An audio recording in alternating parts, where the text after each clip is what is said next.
시 31편은 다윗이 고난당했을 때 쓴 시가 맞습니다. 그래서 1절 내가 죽게 피하오니 나를 건져달라는 거예요. 2절 내게 귀를 기울여 속히 건져달라는 거예요. 속히라고 하는 이 표현 속에는 다윗의 생명이 위급함을 알 수 있습니다. 그래서 다윗의 생명이 위급했던 적은 몇 번 있었는데, 첫 번째는 사울 왕에게 쫓겨서 굴 속에 아니면 산 꼭대기에 광야에 쫓겨다닐 때입니다. 그래서 사울 왕은 죽이려고 쫓아오고 다윗은 살려고 도망가고, 또 어느 때가 있었습니까? 아들 압살롬의 반란 때였죠. 아들 압살롬은 칼을 들고 예루살렘 성 다윗성으로 달려오고, 다윗은 한밤중에 도망을 쳐야 되는 삶을 살아오면서 이런 목숨이 위태로웠던 경험들을 생각하면서 그때 하나님의 구원을 호소했고 하나님의 구원의 손길을 경험했을 때를 회상하며 쓴 시가 시편 31편입니다. 그래서 2절 말씀 보면 속히 이것은 신속하게. 그래서 우리들이 자녀들의 입시, 자녀들의 취직, 자녀들의 문제와 관련돼서는 우리가 하나님 빨리 응답해 달라는 기도를 우리가 하잖아요. 그래서 우리가 기도하는 것도 보면 그냥 일상적으로 매일매일 기도하는 것들이 있지만 아주 급하게 응답을 받아야 되는 기도의 제목들이 우리에게 있을 수 있어요. 그래서 우리는 그때마다 하나님 이 문제는 빨리 응답해 달라고, 하나님 이 문제는 빨리 응답해 주셔야 된다고 우리가 그렇게 하나님 앞에 기도하는데 급할 때입니다. 급할 때. 그래서 다윗이 믿는 하나님은 어떤 분이십니까? 바위 같고 산성 같으신 분이에요. 근데 지금 다윗의 상황은 어떻습니까? 4절 말씀 보면 비밀이 친 그물에서 빼내소서. 어찌 보면 다윗은 지금 대적들이 이 펼쳐놓은 그물에 걸렸다는 얘기예요. 그물에 걸렸는데 다윗의 힘과 능력을 가지고는 여기서 벗어날 수가 없는 거예요. 그물이라든지 올가미라든지 바다에 친 그물에 물고기가 걸리고, 그리고 야생 짐승을 잡으려고 덫을 놓았는데 덫에 걸렸을 때 스스로 힘으로 빠져나올 방법이 없어요. 누군가 그물을 찢어주거나 덫에서 풀어줘야 구원을 얻을 수 있는 거예요. 그래서 5절 말씀 속에 내가 나의 영, 그래서 성경을 읽을 때는 영이든 영혼이든 뭐 육이든 몸이든 이런 표현이 나오면 이거는 하나님 내 생명을, 내 목숨을 보호해달라, 내 목숨을 구원해달라, 이런 의미구나, 이렇게 이해를 하시면 돼요. 그래서 5절 내가 나의 영을 주의 손에, 나의 생명을 하나님의 손에 부탁 맡깁니다. 나를 속량하옵소서. 속량이라고 하는 것은 이 돈을 지불하고 사오는 걸 이야기하는 거예요. 속량이라고 하는 것은 상업적인 용어입니다. 노예시장에 가서 노예가 몸값을 지불을 하고 사오는 것, 이걸 속량했다, 사왔다. 속이라고 하는 것은 돈을 주고 바꿔왔다는 얘기거든요. 그래서 지금부터 100년 전에만 해도 영국에는 사람을 사고 팔았어요. 시장에 가면 소 파는 시장이 있고 양 파는 시장이 있고 새 파는 시장이 있고 그 옆에는 흑인들을 사고 파는 시장이 있었어요. 그래서 적당한 몸값을 주고 그 노예를 사다가 집에서 종으로, 하인으로 부려 먹었습니다. 그래서 우리나라는 속량이라는 단어가 자주 쓰여지지 않는 분위기지만 이 외국에서는 그 100년 전만 해도 사람을 사고팔고 했던, 그래서 속량이라고 하는, 예수님이 우리 죄를 속량하셨다라고 할 때 예수님이 십자가의 피값으로 우리 죄를 덮어주셨다 그런 뜻이거든요. 예수님이 십자가에서 죽으심으로 우리 죄값을 대신 치렀다. 그게 속량이에요. 그걸 구원이라고 표현을 합니다. 그러면서 6절에서 내가 허탄하고 거짓을 숭상하는 자들을 미워했다. 다윗은 일평생 살면서 단 한 번도 하나님 외에 다른 신에게 눈을 돌린 적이 없어요. 이것이 다윗의 믿음이고 신앙입니다. 어떠한 상황을 만났어도 다윗은 단 한 번도 하나님에게서 눈을 돌려서 다른 신, 왜? 다른 신들이 많았거든요. 블레셋엔 다곤이 있었고 그모스, 암몬, 몰렉, 바알, 얼마나 많은 신들을 주변에 섬겼습니까? 솔로몬을 비롯해 수많은 왕들이 다 우상 숭배에 넘어간 거잖아요.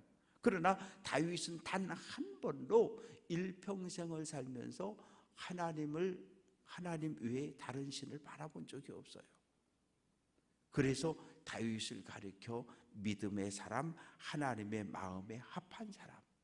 우상 숭배자를 미워했고 6절 끝부분에 여호와를 의지했다는 거예요. 오직 하나님만 의지했다는 거예요. 그래서 하나님은 어떤 분이시냐? 7절 중간에 주께서 나의 고난을 보시고 환난 중에 있는 내 영혼을 아셨고, 8절 나를 원수의 수중에 가두지 아니하시고, 수중이라고 하는 걸 원수의 소나귀에 지금 잡혀 있다는 얘기예요. 그런데 하나님께서 내가 원수의 소나귀에 잡혀서 악인에게 죽임당하는 것을 하나님이 허락하지 않고 악인의 손에서 나를 구원해서 넓은 곳, 내 발을 넓은 곳, 자유로운 곳 하나님의 품 안에 보호해 주셨다고 이야기합니다. 그러면서 9절 말씀 보면 이제 9절부터 13절까지는 다윗이 당하는 고난과 고통에 대해서 설명하고 있는데, 여호와여 내가 고통 중에 있습니다. 내가 근심 때문에 눈과 영혼과 몸이, 내 삶이, 내 생명이 어려움에 처해 있다고 이야기합니다. 그래서 내가 내 일생 한날 한날의 삶을 슬픔으로 보내고 내 한날 한날의 삶이 죄악 때문에 약해졌다는 거예요. 그러니까 지금 다윗은 이 10절이 대단히 중요한데, 다윗은 내가 오늘 대적으로 인해서 당하는 육체적인 고통, 마음의 고통, 모든 고통은 내가 지은 죄로 인한 하나님의 심판으로 받아들이는 거예요. 이거 쉽지 않잖아요. 욥도 하나님 나 이렇게 고난 당할 만큼 나 그렇게 큰 죄 나는 짓지 않았습니다 라고 욥은 계속해서 하나님께 항변을 했는데, 하나님을 만나기 전까지. 그런데 다윗은 오늘 내가 당하는 이 모든 고난을 내 죄에 대한 하나님의 심판과 하나님의 진노로 받아들이고 있습니다. 내가 지은 죄가 있어서 하나님이 대적들을 보내셔서 11절 모든 대적들 때문에 욕을 당하고, 그리고 내가 이 땅에서 12절 잊어버린 바 됨이 죽은 자를 마음에 두지 아니함 같고, 우리가 먼저 세상을 뜬 사람들을 우리가 오랫동안 기억하진 않아요. 부모나 가족, 형제라면 모르지만 잘 지냈지만 세상을 떴다 그러면 몇 달 지나면 잊어버리는 거죠. 깨진 그릇 같다. 그릇이 아무리 귀한 그릇도요, 고려 청자든 이조 백자든 수백 수천만 원짜리도 떨어져서 깨지는 순간 갖다 버리는 거예요. 다윗의 삶이 그렇게 됐다는 거예요. 다윗의 삶이. 그래서 13절 말씀 보면 맨 끝부분에 보면 내 생명을 빼앗기로 꾀하였다. 누가? 다윗을 죽이려고 달려드는 대적들이, 원수들이. 목표 다윗을 죽이는 거예요. 그래서 다윗을 죽이려고 사울왕도 달려들고 absalom도 달려들었던 거죠. 그래서 이제 다윗은 뭐라고 이야기합니까? 14절에서 18절까지 말씀 속에서 하나님, 나를 죽이려고 하는 저 대적들의 손에서 나를 건져달라는 거예요. 그냥 나의 구원을 호소하는 것으로 끝나지 않아요. 15절, 나의 앞날이 주의 손, 내 생명이 주의 하나님의 손에 있으니 원수와 핍박하는 자들의 손에서 나를 구원해 달라는 거예요. 다윗의 기도는 직설적이에요. 직설적이에요. 하나님, 나를 죽이려고 쫓아오는 저 압살롬과 저 나쁜 놈들 뺨을 때려주세요. 하나님, 저 나를 죽이려고 쫓아오는 저 적군들을 하나님 심판해 주세요.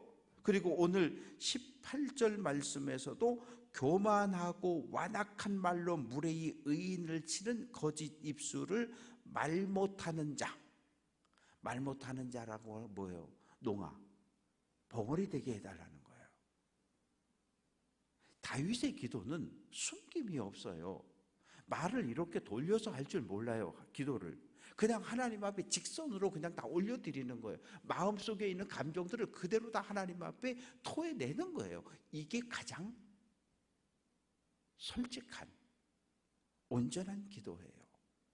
마음으로 미워하면서 사랑하게 해주세요, 사랑하게 해주세요, 그러지 말고 차라리 하나님 뺨을 때려주시고 하나님 심판해 주시고 죽여주시고, 이렇게 기도하고 나면 내 마음의 모든 감정들이 다 풀어져요. 그리고 하나님 때려주세요, 죽여주세요 했던 그 사람을 보면 미안한 마음이 드는 거예요. 그러면 용서하게 되고, 그러면 사랑할 수 있게 됩니다. 그래서 이제 19절부터 22절까지 말씀 속에서 다윗은 구원의 하나님을 확신해요. 하나님이 나를 구원해 주실 거야? 그 구원해 주신 하나님을 찬양하는 이야기가 이제 19절부터 있는데, 19절, 주를 두려워하는 자를 위하여 쌓아두신 은혜, 곧 죽게 피하는 자를 위하여 인생 앞에 베푸신 은혜가 어찌 그리 큰지요. 하나님께 피하고 하나님을 의지한 의로운 사람들을 향한 하나님의 은혜, 준비된 은혜가 너무도 크고 너무도 놀랍다는 거예요. 어떻게? 20절, 그들을, 의인들을 주의 은밀한 곳에 숨기사. 은밀한 곳, 비밀한 장막, 이건 뭐예요? 하나님의 품이에요. 안전한 곳이에요. 대적들이 아무리 공격해도 보호받는 하나님의 품을 이야기합니다. 21절, 여호와를 찬송할지어다. 나를 대적의 손에서 구원해 주신 그 구원의 하나님을 찬양하라는 거예요. 그러면서 23절, 너희 모든 성도들아. 지금까지는 다윗 개인의 경험을 이야기했어요. 고난을 당했는데 하나님께서 구원의 능력으로 구원해 주시고 구원해 주신 하나님을 찬양했는데, 이제는 모든 백성들을 향해서 나를 구원해 주신 그 하나님이 너희에게도 동일한 은혜를 베풀어 주실 것이다. 그러니 너희도 하나님께 찬양을 올려드리고, 고난당하는 자가 있느냐? 하나님을 바라보고 마음을 강하고 담대하게 해서 하나님 편에 하나님을 의지하는 삶을 살아가라고 권면을 하고 있습니다. 다윗의 기도는 직진입니다. 휘어지는 법이 없어요. 늘 직설적이에요. 마음에 있는 희로애락의 모든 감정을 있는 그대로 하나님 앞에 다 쏟아냅니다. 우리의 기도가 그래야 해요.